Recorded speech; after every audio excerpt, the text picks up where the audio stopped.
हाँ जी, सत श्री अकाल बच्चों। तो अज आप करांगे जमात 10वीं का जोड़ा पहला लैसन है कहानी। पहली कहानी है जी कुल्फी। ठीक है जी, तो वो पढ़ांगे अज आप। ठीक है, तो एक कहानी लिखी हुई है सुजान सिंह जी द्वारा। इसके लेखक हैं सुजान सिंह जी। तो आओ पहले आप कहानी बारे थोड़ा जा पढ़ लैने इन शॉर्ट। कुल्फी कहानी विच सुजान सिंह ने घट तनख्वाह लैन वाले मुलाजम की आर्थिक हालत का चित्र पेश किया है। तो घट तनख्वाह लैन करके वह अपनी कुल्फी खान की ख्वाहिश नूं दिल विच ही दबा लैंदा है। तो इत्थों तक कि अपने पुत्र की कुल्फी मंगण ते वह बहाने ते बहाना लगाउंदा है। तो काके दे मुरमरे मंगण ते कहंदा है कि मुरमरा भैड़ा हुंदा है। ठीक है जी, भी यानी कि खाना नहीं चाहिए, तो गंदा हुंदा है। शाम नूं बाज़ारों कुल्फी खावांगे दा बहाना ला दिंदा है। लेखक अपनी भैड़ी आर्थिक दशा तो तंग आके अपने मालक नूं तनख्वाह वधाउण लई कहण तो भी डरदा है, तो मता किधरे उसनूं नौकरी तो जॉब न मिल जाए। इस डर तो वह अपने मालक नूं तनख्वाह वधाउण बारे भी नहीं कहंदा। तो कहानी विच लेखक अपने आप नूं एक असफल पिता समझदा है, क्योंकि वह अपने बच्चे की छोटी जही मंग पूरी करन तो असमर्थ है। काका रात नूं सौंदे सौंदियां भी कुछी बुड़बड़ाउंदा कुफी बुड़बड़ाउंदा पत्नी वल्लों काके नूं गाल कड्ढण ते लेखक दा मन तड़फ उठदा है। यानी कि बच्चा जिहड़ा है वह कुल्फी करदा ही सो जाता है, उसनूं कुल्फी नहीं मिलती। ये सारा कुछ क्यों है? क्योंकि जिहड़ा एक मुलाजम है वह गरीब है, उसकी तनख्वाह घट है, तो वह इन्ना सारा जिहड़ा इन्ने छोटी छोटी चीज़ां जिहड़ियां हन वह अपने बच्चों नूं लिया के नहीं दे सकता, क्योंकि उसने घर के होर भी जिहड़े खर्चे चुकने हुंदे हन। ठीक है जी, तो अंत विच कुल्फी खारे शाहां दे मुंडे तो काका उसके हत्थों कुल्फी खो लैंदा है तो उसनूं ढुੱਡ मार के सुੱਟ दिंदा है। जदों उसकी माँ इस कोझी हरकत ते काके नूं मारन लगदी है तो लेखक कहंदा है, कुछ वंड छुदैणे कायर प्यो दे घर बहादुर मुंडा जम्मिया। ठीक है, तो आओ आपां पढ़दे हां अज उस तो जिहड़ी कुल्फी है तुहाडी कहानी उसनूं पढ़दे हां। महीना मुक्कण ते सी पर मुक्कण विच नहीं सी आउंदा। सोच रिहा सां कि महीने ਦੇ ਪਹਿਲੇ ਅੱਧ ਦੇ 15 ਦਿਨ ਕਿਵੇਂ ਝੱਟ-ਮੁੱਟ ਮੁੱਕ ਜਾਂਦੇ ਹਨ, ਤੇ ਤਨਖਾਹ ਵੀ ਉਹਨਾਂ 15 ਦਿਨਾਂ ਦੇ ਨਾਲ ਹੀ ਕਿਵੇਂ ਉੱਡ-ਪੁੱਡ ਜਾਂਦੀ ਹੈ। ਮੈਨੂੰ ਪੱਠੇ ਦੀ ਸਫ ਚੁੱਭ ਰਹੀ ਸੀ ਤੇ ਪਾਸਾ ਵੱਟ ਕੇ ਪਿੱਠ ਤੇ ਹੱਥ ਫੇਰਿਆ ਤਾਂ ਸਫ ਦੀਆਂ ਪਿੜੀਆਂ ਪਿੰਡੇ ਵਿੱਚ ਖੂਬੀਆਂ ਹੋਈਆਂ ਸਨ। ਇਹ ਜਿਹੜਾ ਮੁਲਾਜ਼ਮ ਹੈ ਉਹ ਗੱਲ ਕਰ ਰਿਹਾ ਇੱਕ। ठीक है जी, मलाई वाली कुल्फी। ठंडी ठार आवाज़ विच कुल्फी वाले ने होका दिता ते उसकी आवाज़ किन्ना चिर मेरे कन्नां विच गूंजदी रही। चिट्टी दुध कुल्फी सकार मेरिया अखां सामने नचण लगी। मेरे मूँह विच पानी आ गया, पर मैं बेवस हाँ। पैसे की तंगी हवालात की तंगी तो भी भैड़ी हुंदी है।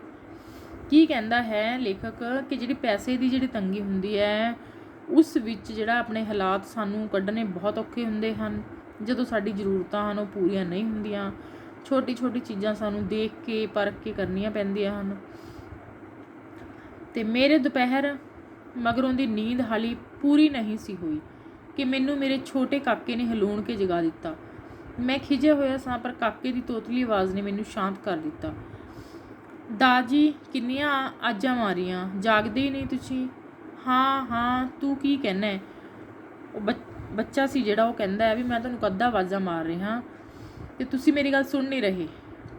ਤਾਂ ਕੀ ਕਹਿੰਦਾ ਹੈ ਪਿਤਾ? ਮੈਂ ਕੁਝ ਕਾਲੇ ਪੈ ਕੇ ਪੁੱਛਿਆ। ਤੱਕਾ, ਇੱਕ ਤੱਕਾ ਦਿਓ ਦਾਜੀ। ਟਕਾ ਬੱਚਾ ਕੀ ਕਹਿੰਦਾ? ਤੋਤਲਾ ਬੋਲਦਾ। ਉਹ ਟਕੇ ਨੂੰ ਜਿਹੜੇ ਪਹਿਲੇ ਪੁਰਾਣੇ ਸਮੇਂ ਹੁੰਦੇ ਸੀ ਉਹਨਾਂ 'ਚ ਟਕਾ ਹੁੰਦਾ ਸੀਗਾ। ਪੈਸਾ, ਇੱਕ ਪੈਸਾ, ਆਨਾ, ਦਵਾਨੀ, ਟਕਾ। ਠੀਕ ਹੈ ਜੀ, ਇਹਨਾਂ ਦੀਆਂ ਜਿਹੜੀ ਪਹਿਲਾਂ ਚੀਜ਼ਾਂ ਆਉਂਦੀਆਂ ਹੁੰਦੀਆਂ ਸਨ। ਪਰ ਟਕਾ ਮੇਰੇ ਕੋਲ ਹੈ ਨਹੀਂ ਸੀ। ਮੇਰੇ ਕੋਲ ਅੱਜ ਕੁਝ ਵੀ ਨਹੀਂ ਸੀ। ਜੂਨ ਦੀ 26 ਤਰੀਕ ਸੀ। ਘਰ ਦਾ ਖਰਚ, ਬਾਜ਼ਾਰ ਦੀ ਉਧਾਰ ਦੀ ਸਾਖ ਤੇ ਮਸੀਂ ਤੁਰ ਰਿਹਾ ਸੀ। ਤੱਕਾ ਦਿਓ ਵੀ ਨਾ ਦਾਜੀ। ਬਾਹਰ ਮੁਰਮਰੇ ਵਾਲਾ ਉੱਚੀ ਉੱਚੀ ਸਾਡੇ ਬੂਹੇ ਅੱਗੇ ਹੋਕੇ ਦੇ ਰਿਹਾ ਸੀ। ਕੋਈ ਜਵਾਬ ਸੋਚਣ ਵਾਸਤੇ ਸਮਾਂ ਕੱਢਣ ਲਈ ਮੈਂ ਕਿਹਾ, ਕਾਕਾ ਤੂੰ ਟਕਾ ਕੀ ਕਰਨਾ ਹੈ? ਖਰਚਣਾ ਹੈ ਮੈਂ ਟਕਾ, ਹੋਰ ਕੀ ਕਰੀਦਾ ਟਕੇ ਨੂੰ? ਕੀ ਕਹਿੰਦਾ ਬੱਚਾ ਕਿ ਮੈਂ ਟਕੇ ਨੂੰ ਖਰਚਣਾ ਹੈ ਤੇ ਉਹਦਾ ਕੀ ਕਰਨਾ ਹੋਰ? ਮੈਨੂੰ ਪਤਾ ਏ, ਪਹਿਲੀ ਜੰਗ ਤੋਂ ਮਗਰੋਂ ਜਦੋਂ ਬੜੀ ਮਹਿੰਗਾਈ ਹੋ ਗਈ ਸੀ, ਸਾਨੂੰ ਧੇਲਾ ਖਰਚਣ ਨੂੰ ਮਿਲਦਾ ਸੀ ਤੇ ਧੇਲੇ ਦੇ ਮਸੱਦੀ ਰਾਮ ਤੋਂ ਲਿਆਂਦੇ ਹੋਏ ਛੋਲੇ ਮੁੱਕਣ ਵਿੱਚ ਹੀ ਨਹੀਂ ਸਨ ਆਉਂਦੇ। ਹੁਣ ਆਨੇ ਦੇ ਵੀ ਓਨੇ ਛੋਲੇ ਨਹੀਂ ਸਨ ਮਿਲ ਸਕਦੇ ਤੇ ਆਮਦਨ ਮੇਰੇ ਪਿਤਾ ਦੀ ਆਮਦਨ ਦੇ ਪਾਸਕ ਵੀ ਨਹੀਂ ਸੀ।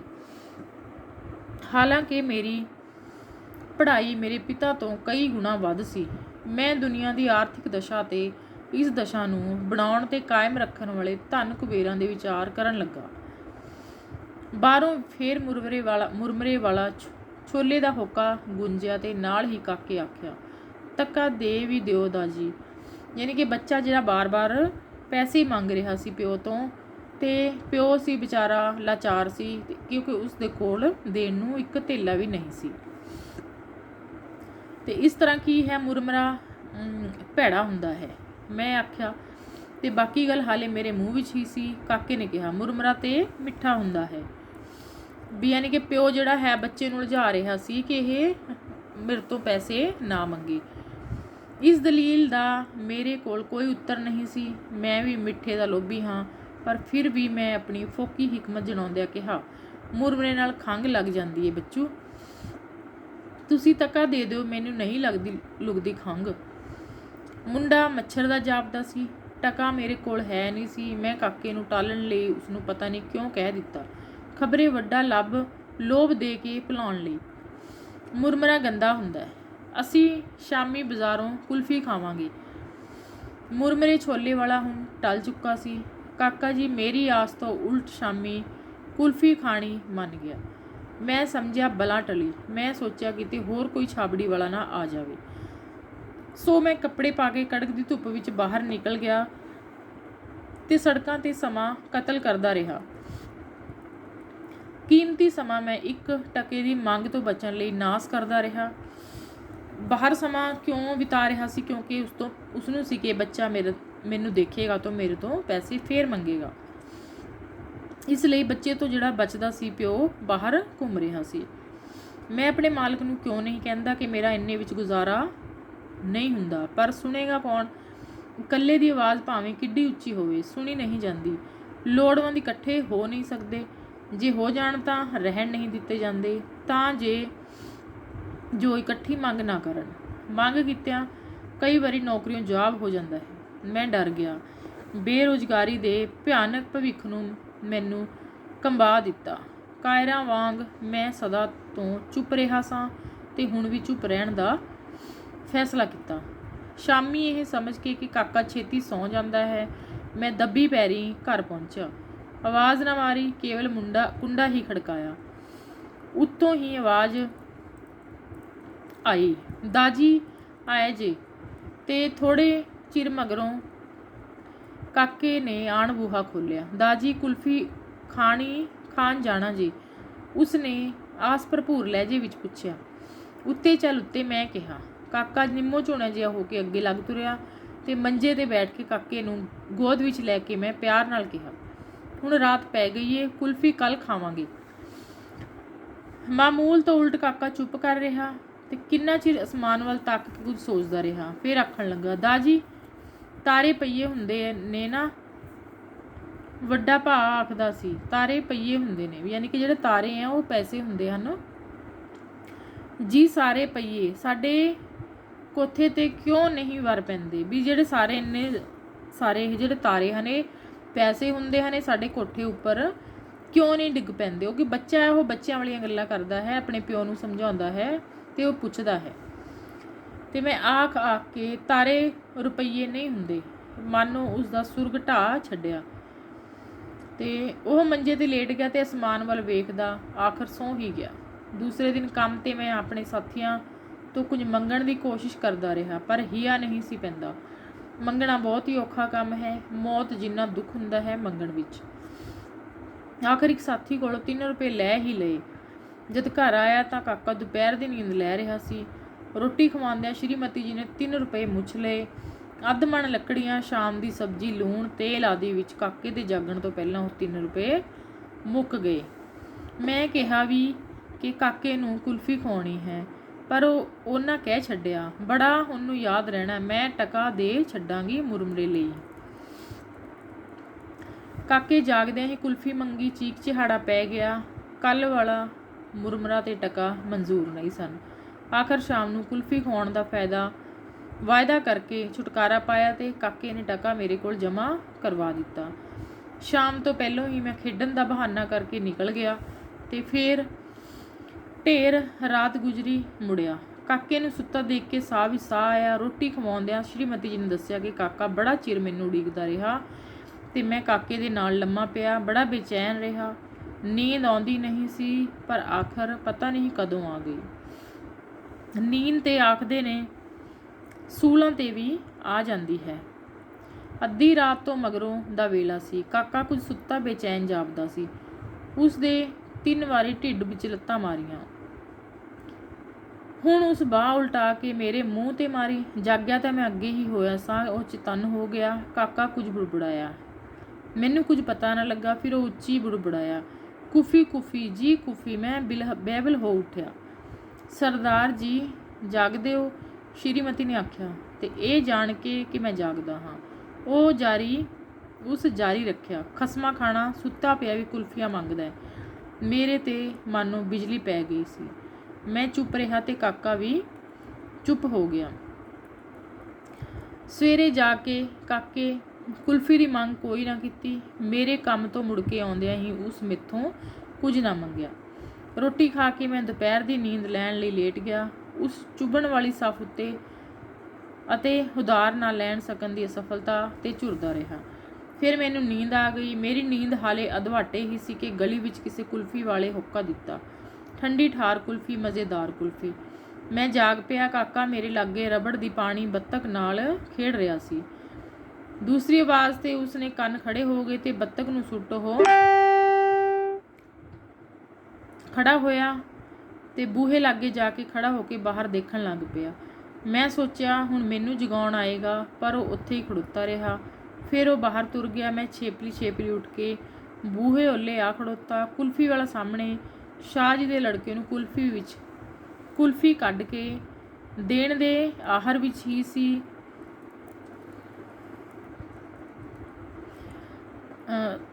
ਤੇ ਇਹ ਮੁੰਡਾ ਗਲੀ ਦਾ ਬੁੱਲੀ ਸੀ ਤੇ ਆਪਣੇ ਤੇ ਛੋਟੇ ਮੁੰਡਿਆਂ ਨੂੰ ਸਦਾ ਕੁੱਟਿਆ ਕਰਦਾ ਸੀ। ਇਹ ਕੋਈ 8 ਕੁ ਵਰ੍ਹਿਆਂ ਦਾ ਸੀ ਤੇ ਸਾਡੇ ਕਾਕੇ ਤੋਂ 3 ਕੁ ਸਾਲ ਵੱਡਾ ਸੀ। ਕਾਕਾ ਸਿਪਾਹੀਆਂ ਵਾਂਗ ਲੱਤਾਂ ਚੌੜੀਆਂ ਕਰਕੇ ਲੱਕ ਪਿੱਛੇ ਹੱਥ ਜੋੜੀ ਖੜਾ ਸੀ ਤੇ ਕੁਲਫੀ ਵੱਲ ਉਹ ਗੌਰ ਨਾਲ ਦੇਖ ਰਿਹਾ ਸੀ, ਪਰ ਉਸ ਕੁਲਫੀ ਵਾਲੇ ਭਾਈ ਕੋਲੋਂ ਕੁਲਫੀ ਨਹੀਂ ਸੀ ਮੰਗੀ। ਜਿਉਂ ਹੀ ਕੁਲਫੀ ਵਾਲੇ ਨੇ ਸਾਹਾਂ ਦੇ ਮੁੰਡੇ ਦੇ ਹੱਥ ਕੁਲਫੀ ਦੀ ਪਲੇਟ ਰੱਖੀ, ਕਾਕਾ ਧੁੱਸ ਦੇ ਕੇ ਉਸ ਨੂੰ ਪੈ ਗਿਆ ਤੇ ਉਹ ਗਈ ਪਲੇਟ, ਉਹ ਗਈ ਕੁਲਫੀ, ਫਲੂਦਾ ਤੇ ਚਮਚਾ ਤੇ ਮੇਰੀ ਵਿੱਚ ਡਿੱਗਾ ਸ਼ਾਹਾਂ ਦਾ ਮੁੰਡਾ। ਕਿਸੇ ਜੇਤੂ ਵਾਂਗ ਕਾਕਾ ਉਸਦੇ ਵੱਲ ਦੇਖਦਾ ਰਿਹਾ ਤੇ ਸ਼ਾਹਾਂ ਦਾ ਮੁੰਡਾ ਗੁੱਸਾ ਖਾ ਕੇ ਉੱਠਿਆ। ਕੁਲਫੀ ਦਾ ਨੁਕਸਾਨ ਤੇ ਆਪਣੀ ਹੇਠੀ ਉਸਨੂੰ ਜਿਵੇਂ ਨਵਾਂ ਜੋਸ਼ ਦੇ ਰਹੀ ਸੀ। ਜਿਉਂ ਹੀ ਉਹ ਉੱਠਿਆ, ਕਾਕੇ ਨੇ ਫੇਰ ਉਸਨੂੰ ਇੱਕ ਐਸੀ ਢੁੱਡ ਮਾਰੀ ਕਿ ਉਹ ਫਿਰ ਮੋਰੀ ਵਿੱਚ ਜਾ ਪਿਆ ਤੇ ਚੀਕਾਂ ਮਾਰਨ ਲੱਗ ਪਿਆ। ਕੁਲਫੀ ਵਾਲਾ ਕਾਕੇ ਨੂੰ ਚਪੇੜ ਲੈ ਕੇ ਪਿਆ।